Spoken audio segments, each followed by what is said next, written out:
The first time I saw it, I couldn't believe it. I mean, it was like the fauna was completely different than anything I'd seen before.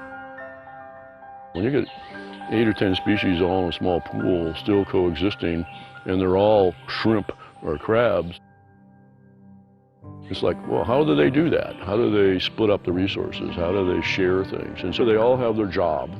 Feeding, they're filter feeding, they're taking particles out of the water, they're picking on all of the things that they can feed on. So there are all these things that process organic material, especially leaf litter, and there's a lot of it every day, and in some months an enormous amount, and certainly after hurricanes, huge amounts of litter coming in to feed the food web. And it works, and it's been really resilient. If you put out a trap, in one of the ways that we sample our shrimp, and you pull it up and you see hundreds, literally hundreds in each trap, people's eyes light up and say, oh my goodness, you know, like, that's a lot of shrimp. Yeah, and they're doing a lot of work. The kinds of places where the shrimp like to be are exactly the same places where the people like to be. The reason that they like the same places that our shrimp do is the shrimp are keeping it clean. And they're sweeping off the sediment from the bottom.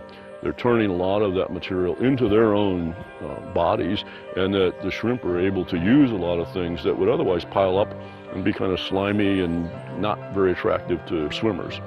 And so all that sweeping and all that movement that they do is really keeping things great for recreation. And these shrimp do clean up the water.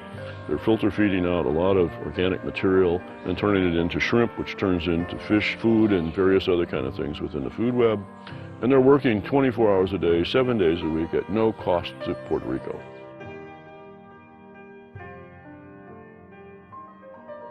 In order for this system to work in the mountains and for water quality to be available and clean to the public outside the forest, outside the mountains, we really have to have connectivity. We have to have a really good way for shrimp to migrate upstream and downstream. Same with the fishes, same with the snails.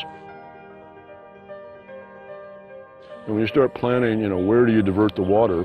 And do you have a dam in the channel or a reservoir off channel? Those are important decisions for maintaining these species.